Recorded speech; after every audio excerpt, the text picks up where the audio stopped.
Bom dia, igreja. É uma alegria cantar da fidelidade de Deus, amém?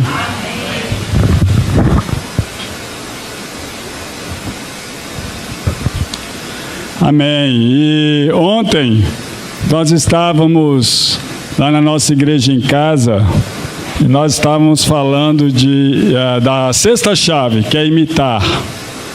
Né? E algo que nós conversamos, que imitar demanda de nós humildade, demanda de nós imitar, é um desafio, porque às vezes, e nós falamos de imitar algo no outro de Cristo, ou seja, algo que o outro tem de Cristo. Então, nós precisamos imitar uns aos outros. A Bíblia é muito clara sobre isso, quando fala que devemos imitar uns aos outros, o que o outro tem de Cristo, não imitar a minha ou a sua humanidade, mas imitar o que o outro tem de Cristo. E para isso demanda de nós muita humildade, porque às vezes o outro não é aquele outro que a gente gosta, até entre nós, não é aquele outro que nós temos tanta empatia, é aquele outro cheio de defeito, e a gente não olha para o nosso, mas olha para o defeito do outro. E aí a gente, imitar esse cara não dá. Mas Deus chama a gente a imitar. E isso é tão especial, né? Porque eu só imito quando eu me coloco numa posição diante de Deus que eu sou falho. E é sobre isso que eu quero falar. Eu só imito quando eu me coloco diante de Deus, né, reconhecendo que eu sou menor do que o outro. Que seja naquela área, mas eu sou menor. E eu queria falar hoje sobre, através dos menores, Deus faz grandes coisas.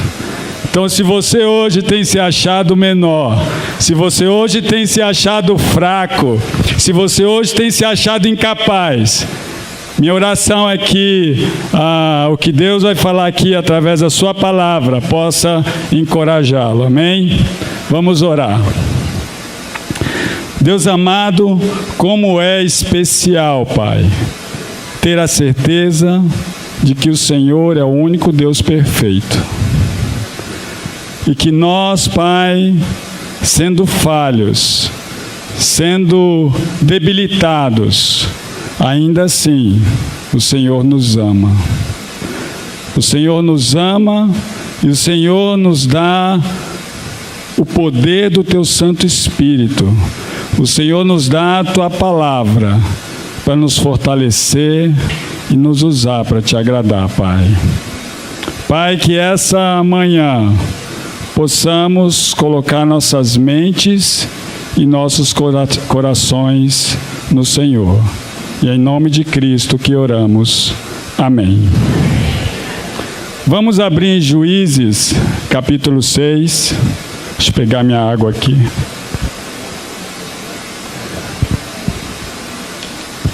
Juízes, capítulo 6, versículo 1.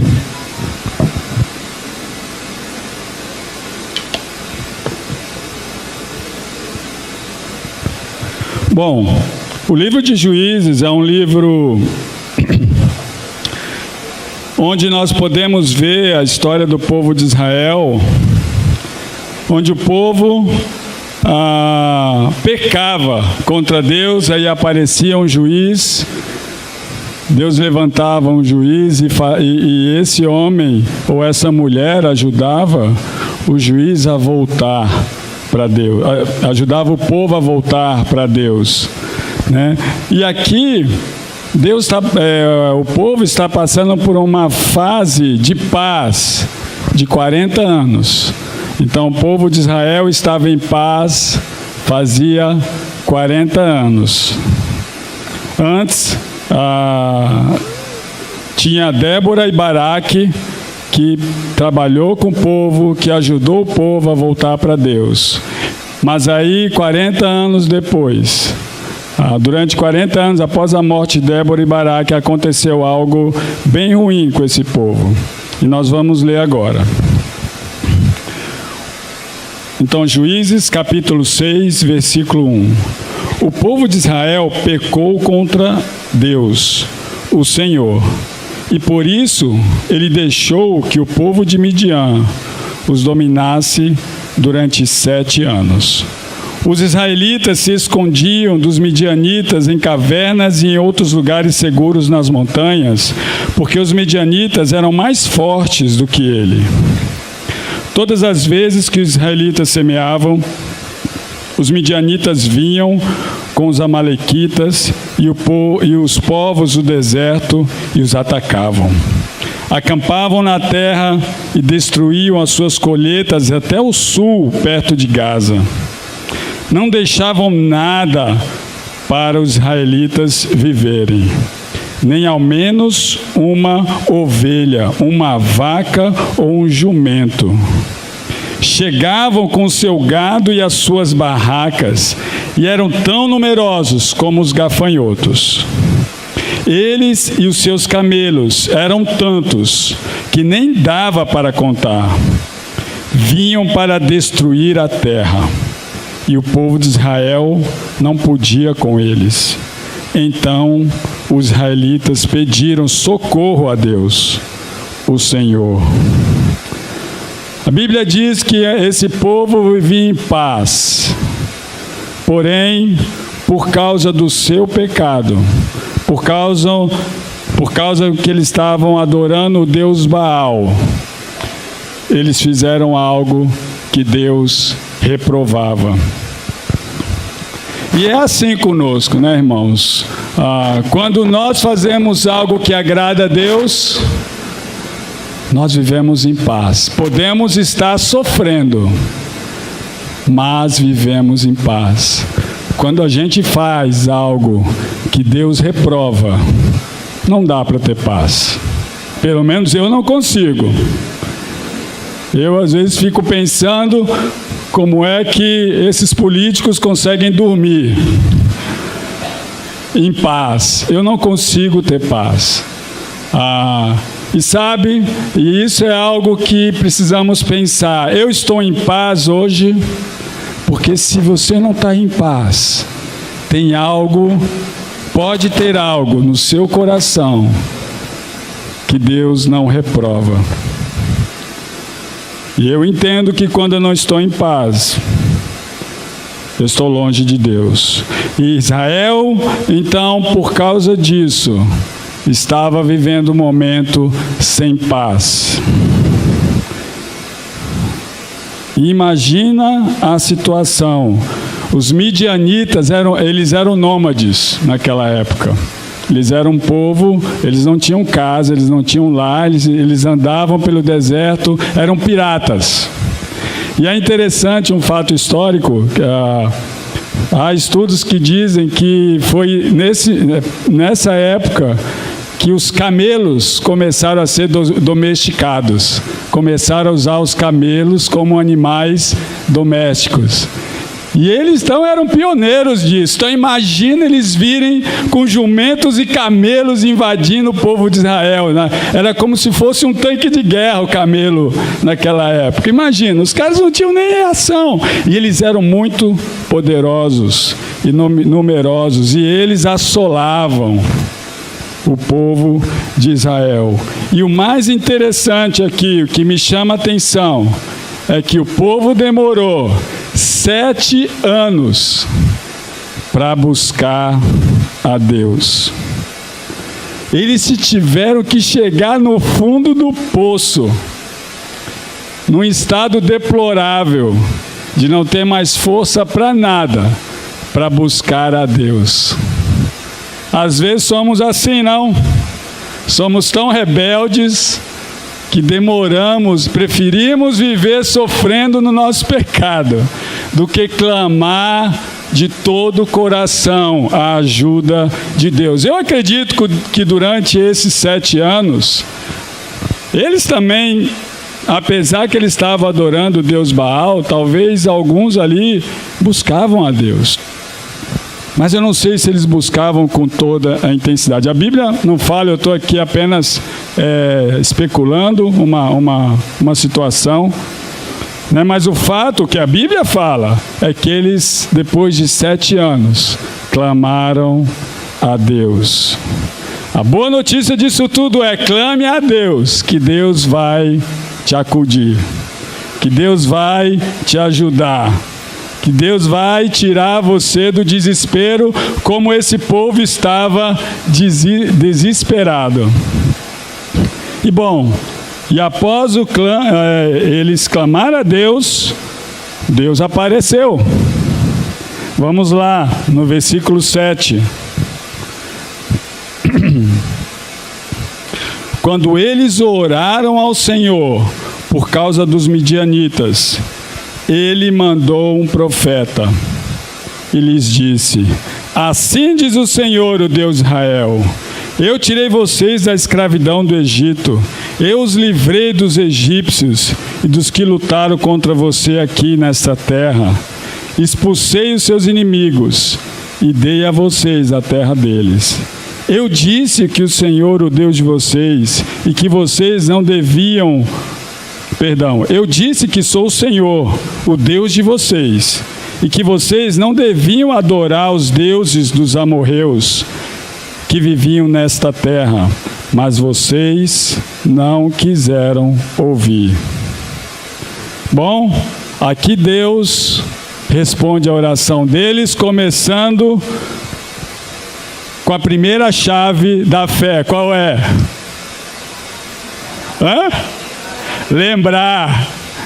Deus aqui lembrou o que Ele tinha falado para eles. E ao mesmo tempo, eu acredito que Deus expressou a tristeza dele para com eles. Mas Deus lembrou do que Ele tinha falado. Irmãos, Deus, Ele lembra. Ele tem altas expectativas para nós. Ele sabe do que Ele pode fazer por meio das nossas vidas. Ele sabe do que que o Espírito Santo que nós temos, como pode ser usado para fazer algo que o agrade. Já não era a primeira vez que o povo havia desprezado. É o quinto juiz aqui que vai aparecer. Mas Deus, mesmo assim, Deus atendeu o chamado do povo. Porque quando a gente busca a Deus de todo o coração, Ele vai e Ele nos atende. E é bom lembrar do que Deus tem feito nas nossas vidas, não? Então, irmão, se você está sofrendo por algo que talvez você fez que desagradou a Deus, ou achando que Deus não te ama, lembra das coisas que Deus fez na sua vida. Porque Deus, assim como Ele amou e respondeu a oração desse povo, Ele ama cada um de nós, amém? E continuando, então, versículo 11.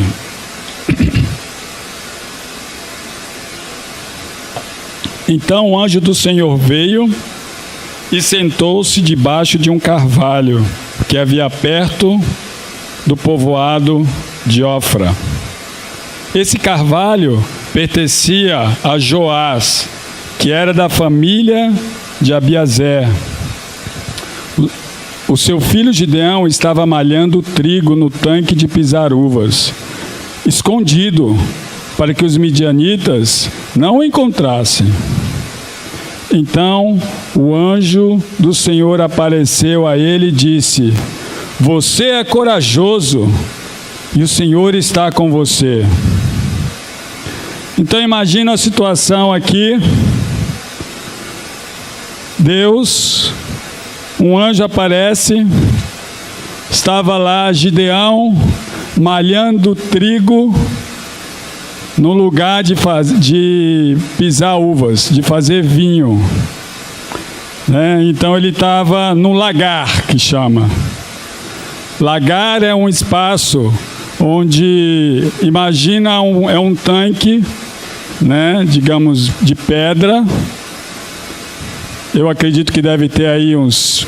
Acho que o tamanho pode variar, mas imagina um tanque aqui de 4 metros quadrados, 8 metros quadrados, aqui, cheio de uva, e o cara pisa ali, né? Várias pessoas pisam ali para sair o vinho, ou o suco de uva, né? Quer dizer, sai o suco de uva, depois coloca para fermentação, não sei o que, eu não sei fazer vinho, mas é para isso que serve o lagar. Até hoje ainda se usa isso. Só que ele não estava fazendo vinho, ele estava malhando trigo. São curiosidades que eu acho que ajudam a gente a ilustrar o fato. Então ele estava lá, e o trigo, ele normalmente é malhado na eira. Eira é um campo aberto, ao ar livre, né? Imagina um terreno, e eles jogam lá as folhas de trigo, e eles pegam uns trecos assim, e bate no trigo, e ali eu acho que vai separando o que não é necessário do que é necessário para o trigo, né? Para ser debulhado, enfim. Então ele fica malhando o trigo, e o ar, o próprio vento, vai tirando as impurezas do trigo ali, e até que eles colhem o próprio cereal. E ele estava num tanque de uva. Olha a situação. E esse lagar era feito em um lugar fechado, não era um lugar aberto. A Bíblia fala que ele estava escondido. Então não tinha vento. O trigo devia ser de má qualidade que saía dali. Mas era o que ele podia fazer. Ele estava escondido, porque se ele não se escondesse, o que vinha acontecer? Os midianitas vinham e arrasavam com ele. Então talvez ele estava ali morrendo de medo. Talvez ele estava ali se escondendo, né? Talvez, eu não sei se só ele que fez isso do povo de Israel, ou se era uma prática ali, todo mundo fazia, malhava o trigo escondido. Mas o fato é que ele estava ali amedrontado. E chega a Deus e fala para ele: você é corajoso. Tem na outra tradução, fala soldado poderoso. Tem uma outra tradução que fala homem valente. Ele deve ter olhado assim. Quem? Ele é meu amigo aqui que está comigo? Você está falando com ele? Não, é você mesmo, Gideão. Eu? Homem valente? Eu? Estou aqui inseguro, com medo dos midianitas, mas é comigo mesmo. Tem certeza que você está falando comigo, Deus? Não é meu amigo aqui, não, o João aqui? Mas era com Gideão que Deus estava falando. Sabe, irmãos, Deus, ele fala conosco. Às vezes nós estamos lá sozinhos. O povo, eles tinham optado em morar por 7 anos em cavernas, em buracos, em fortalezas. Eles estavam isolados. Gideão da mesma forma. Ele estava lá e estava lá no canto, escondido, sumido, com medo. E às vezes nós somos assim, né? Ficamos lá isolados, nosso canto, né? E nos conformamos com aquela situação. A Bíblia não está clara se o povo estava conformado, mas mostra que demoraram 7 anos. Então ninguém estava corajoso, ninguém teve coragem de voltar para Deus e fazer alguma coisa. Deus teve que intervir, depois obviamente da oração deles. Então com o povo como um todo, bom, o que eu falei não é exatamente, o que eu quero dizer é, eles demoraram a buscar Deus, né? Até que Deus foi lá e, bom, deixa eu te ajudar. Mas todos estavam com medo, eles estavam talvez sem esperança e viram que precisavam de Deus. E Deus aparece, como eu disse, a Gideão. Deus aparece para você também, irmão, quando você está lá, sofrendo, na caverna. Deus, se a gente buscar Deus, Ele aparece. E Ele fala, filho amado, né? Ou homem valente, mulher corajosa, filha amada. Deus nos ama. Mas vamos ver qual foi a atitude de Gideão. No versículo 13, Gideão respondeu: se o Senhor Deus está com o nosso povo, por que está acontecendo tudo isso com a gente? Onde estão aquelas coisas maravilhosas que os nossos antepassados nos contaram, que o Senhor costumava fazer quando nos trouxe do Egito? Ele nos abandonou e nos entregou aos medianitas. Bom, Gideão, acho que ele nem prestou atenção no elogio de Deus. Acho que alguns de nós nos sentimos assim muitas vezes, não? Nós nem prestamos atenção no elogio de Deus. Deus fala, eu te amo, e você não se sente amado por Deus. Ele não prestou atenção aqui, ele nem... soldado valente. Talvez eu fiz aqui uma encenação dele, essa é uma outra interpretação da história. O fato é que ele não prestou atenção, ele não valorizou o que Deus estava falando. Você me chamou de soldado valente, não foi ele não? Mas espera aí, Deus. E essa história que você disse do meu antepassado, por que isso não acontece com a gente? E ele nem sequer entendia que era o pecado do povo e o dele que os levou para a caverna, que levou cada israelita para a fortaleza, que levou cada pessoa para o buraco. Ele não olhava para o pecado dele. Ele preferiu criticar o próprio Deus. Se Deus quisesse fazer um raio cair na cabeça dele, acho que ele tinha todos os motivos, não? Mas Deus considerou a crítica dele.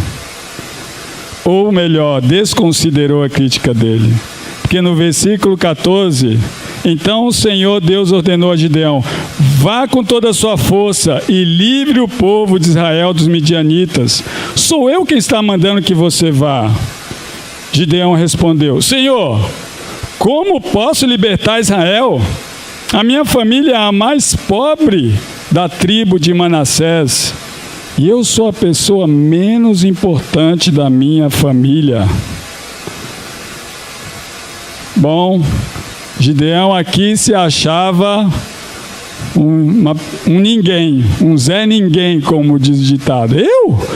Eu sou da menor tribo, da menor família, sou o menor da minha família, não sou nada. O que você está me mandando fazer isso? Algo tão grande, libertar o povo de Israel daquele midianita. Então, era nítido ver que Gideão estava lutando, o próprio Deus estava falando com ele, e ele não estava seguro do poder de Deus.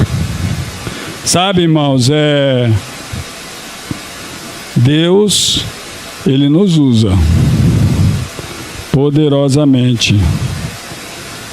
Deus, Ele queria usar Gideão para mudar a situação. Mas Gideão não enxergou, assim como muitas vezes nós não enxergamos. Deus, ele usa o menor para fazer grandes coisas. Deus queria usar o menor. Deus nos dá hoje, irmão, claramente muito poder. Em 1 Pedro, capítulo 2, versículo 9, diz que nós somos sacerdotes para anunciar as grandezas de Deus. Sabe, Gideão, ele foi chamado para anunciar a grandeza de Deus. E Deus nos chama, cada um de nós, cada filho dele, para anunciar a sua grandeza. Não importa que Gideão aqui, ele era socialmente o menor, culturalmente o menor, fisicamente talvez o menor, mas Deus não está preocupado com isso. Deus te escolheu para anunciar a sua grandeza. Imagina, irmão, é tão bom quando a gente entende que Deus nos dá a palavra dele para transformar a eternidade de alguém. Olha que poder isso. Alguém usou a palavra de Deus, não foi? Para transformar a sua eternidade. E não foi alguém que transformou, foi Deus. Quero deixar isso muito claro. A palavra de Deus transformou a sua e a minha eternidade. Se você hoje está aqui nos visitando, você conhece a palavra de Deus? Você entende o que eu estou dizendo? Olha, vale a pena conhecer. Porque Deus decide usar pessoas comuns e simples para transformar a eternidade, para transformar vidas, para fazer coisas maravilhosas. Paulo entendia muito bem isso. É uma passagem que vira e mexe, eu falo aqui. 1 Timóteo, capítulo 1, versículo 15. Paulo diz que ele se sentia o pior dos pecadores, porque ele entendia que, se sentindo o pior, o nome de Deus seria glorificado. Se você se sente o pior hoje, é uma oportunidade perfeita para Deus ser glorificado na sua vida. Amém? Mas Gideão não entendia isso. Paulo entendia. Embora ele fosse alguém que veio de uma posição cultural, digamos assim, de uma nobre, mas ele sabia o quanto o coração dele era ruim. E ele confiava. E era isso que Deus queria mostrar para Gideão, e ele não entendia. Mas Deus ainda assim não ficou olhando para as inseguranças e para o medo de Gideão. Sabe por quê, irmãos? Porque Deus tinha algo muito maior planejado. Ele queria salvar o povo dele. Ele não se perdeu. Ele falou, não vou aqui ficar me perdendo nas inseguranças desse pecador aqui, porque eu quero usá-lo para fazer algo muito maior.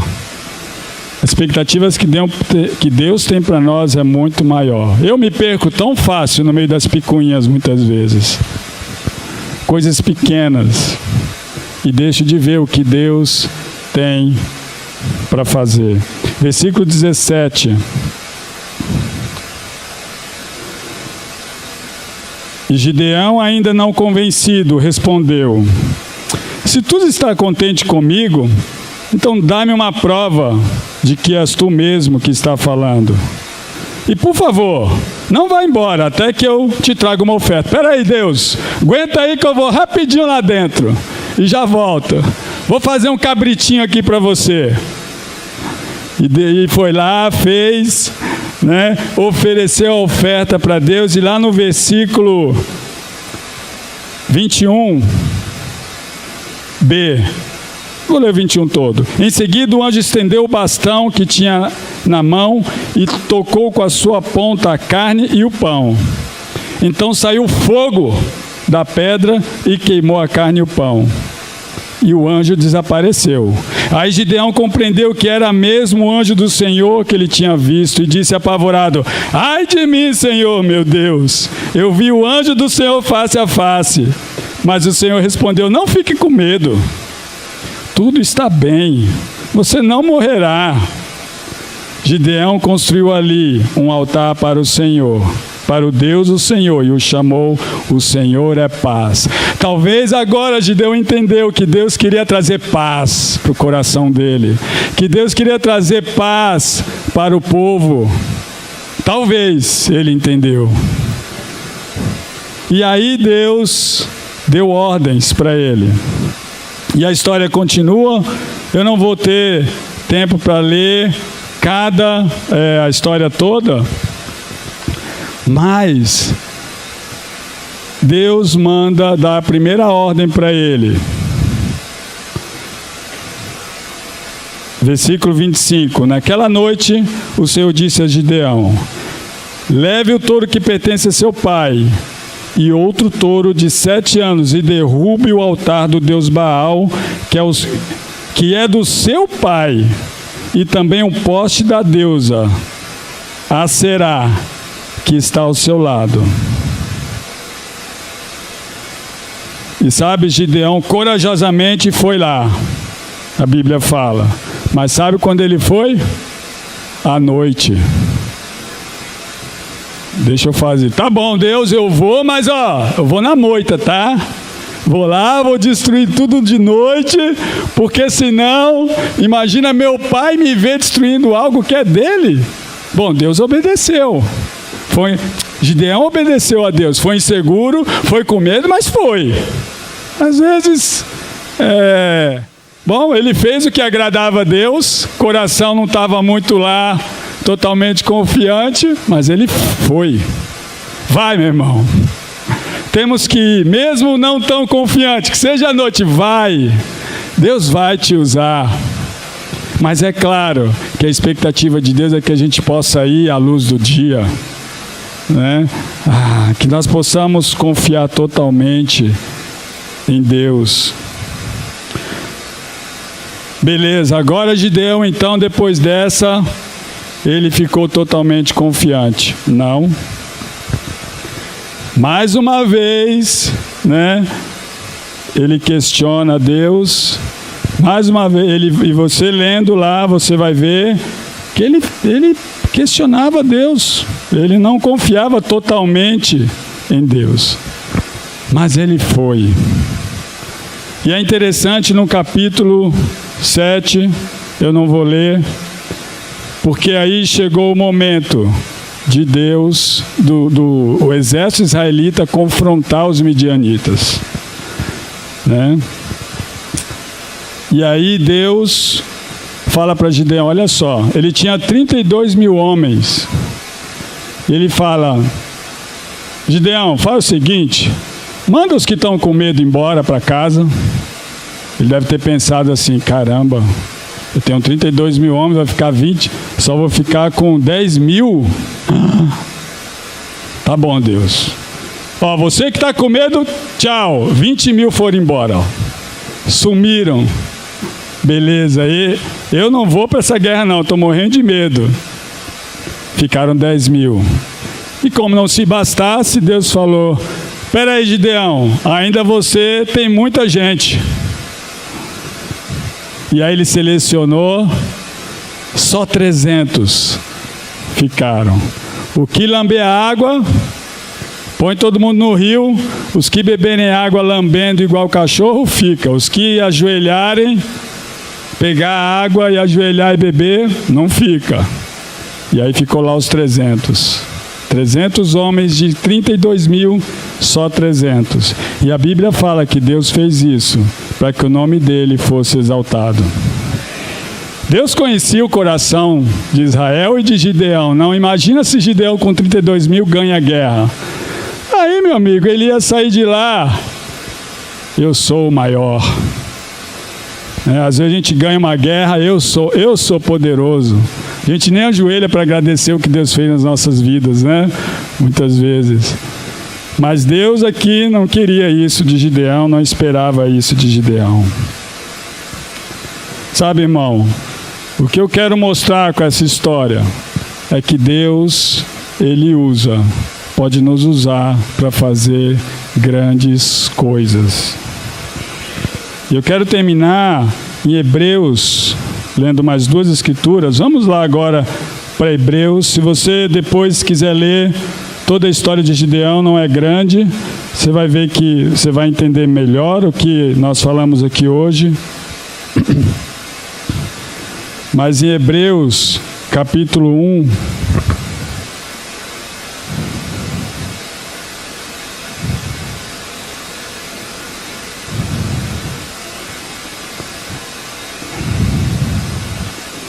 eu às vezes acho que passou midianita lá pela minha casa.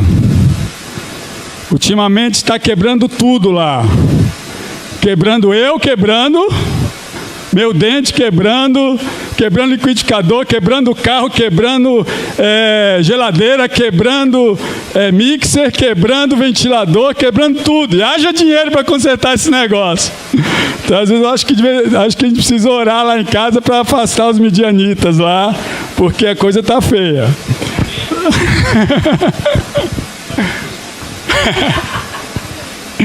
Mas vamos lá, Hebreus 1, versículo 3 a 4.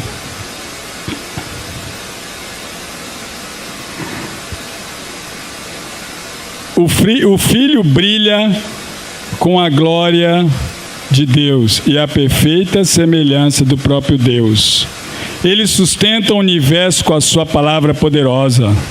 E depois de ter purificado os seres humanos dos seus pecados, sentou-se no céu do lado direito de Deus Todo-Poderoso. Assim Deus fez com o Filho, que o Filho fosse superior aos anjos, e lhe deu um nome que é superior ao nome deles, pois Deus nunca disse isso a nenhum dos anjos. Você é meu filho, hoje eu me tornei o seu pai. Sabe, irmãos, a boa notícia disso, assim como Gideão, o povo de Israel teve um momento de pecado. Depois teve a promessa de Deus para tirá-lo, para ajudá-los. Deus levantou um herói, um pobre herói, fraco, mas se tornou um herói e levou o povo à redenção. Isso é muito especial. Não é diferente com Jesus. Você era um homem e uma mulher que não tinha paz. Deus deu a palavra dele como promessa. Você decidiu seguir Jesus. Ele mandou Jesus. E Jesus nos libertou. Qual a diferença de Jesus para Gideão? Poxa, Zé, a diferença óbvia. Sabe, irmãos, uma diferença, tem várias. Jesus não pecou, mas a diferença é que Jesus está vivo. Jesus está vivo. Na época dos juízes, o povo de Israel dependia dos juízes. Quando o juiz morria, o povo pecava. O fim do próprio Gideão não foi dos melhores, você vai ver lá. Foi um homem que depois voltou para a idolatria. E o povo foi com ele. Mas sabe, nós temos um Gideão mais poderoso, que é Jesus, que está vivo e não pecou. E ele está aí, ele está aqui agora. Ele é superior aos anjos. Gideão não era superior aos anjos, Jesus é superior. E para terminar, vou ler uma das escrituras favoritas que eu acabei de citar há pouco, 1 Timóteo 1, versículo 14.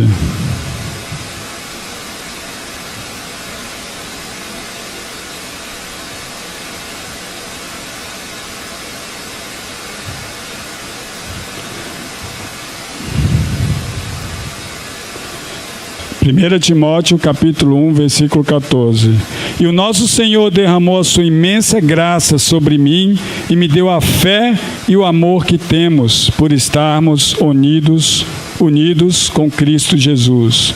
O ensinamento verdadeiro e que deve ser crido e aceito de todo o coração é este: Cristo veio ao mundo para salvar os pecadores, dos quais eu sou o pior. Mas foi por esse mesmo motivo que Deus teve misericórdia de mim, para que Cristo Jesus pudesse mostrar toda a sua paciência comigo. E isso ficará como exemplo para todos os que no futuro vão crer nele e receber a vida eterna. Ao Rei eterno, imortal, invisível, único Deus, a ele sejam dadas a honra e a glória para todos sempre. Amém. Sabe, irmãos, Paulo entendia que Deus ia ter misericórdia dele, ia usá-lo poderosamente como exemplo para o futuro, exemplo para nós. Para você e para mim não é diferente. Deus vai usar você como exemplo para nossos filhos, para o futuro. É tão bom ver a Claudete aqui, feliz, comemorando 30 anos de cristã. Eu lembro da época que nós estávamos lá em São Paulo. 2 meses depois, eu vou comemorar. Fevereiro, daqui a pouco. 2 não, né? 3, 4 meses depois, eu vou poder comemorar, e que eu esteja comemorando com muita alegria, com muito amor, não porque eu sou bom, não porque eu sou perfeito, não porque eu sou poderoso, mas porque eu sou fraco e Deus está me usando na sua grande misericórdia. Irmão, Deus, Ele vai nos usar para glorificá-lo e para salvar outros.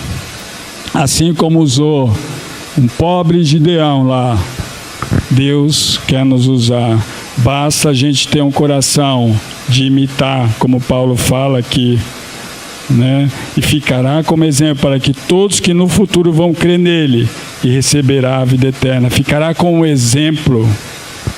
Sabe, irmãos, cada um de vocês, cada um de nós, somos exemplos, sim. Vamos ser exemplo para o outro. Claro, o que Deus espera de nós é que nós possamos nos arrepender e voltar para Ele. Se você está aqui hoje sem paz, alguns acreditam que estão sem paz, outros acreditam que estão lutando para ter paz, outros estão bem com Deus. Mas olha, clame a Deus sempre e você vai ver o poder dele. Deus faz grandes coisas, né, através dos menores. Através dos menores, Deus faz grandes coisas. Que possamos dar toda a honra e toda a glória a Deus. Amém? Vamos orar. Pai Santo, muito obrigado, Deus, porque podemos nos colocar diante do Senhor humildes, Deus, pedindo perdão pelo nosso orgulho, pedindo perdão pelas nossas fraquezas, pedindo perdão pelo nosso egoísmo, pedindo perdão porque muitas vezes fugimos para a caverna e não queremos sair de lá, ficamos acomodados em nossos pecados, Deus. Pai, que a minha oração, que cada um aqui possa clamar ao Senhor, Deus. Pai, que o Senhor sempre me dê motivo para clamar a Ti, para que eu possa, Pai, sempre ver o Teu poder, Pai. Obrigado porque hoje temos um juiz que vive, que é o Senhor Jesus Cristo. Obrigado porque Jesus vive, Deus. Jesus veio, nos libertou, Deus, por meio da cruz, derramando o Teu sangue, sacrificando o Seu corpo, Pai, nos perdoando dos nossos pecados. E ressuscitou, Pai, está aos céus, aí do Teu lado, olhando para nós e vivendo em nós por meio do Teu Santo Espírito, Pai.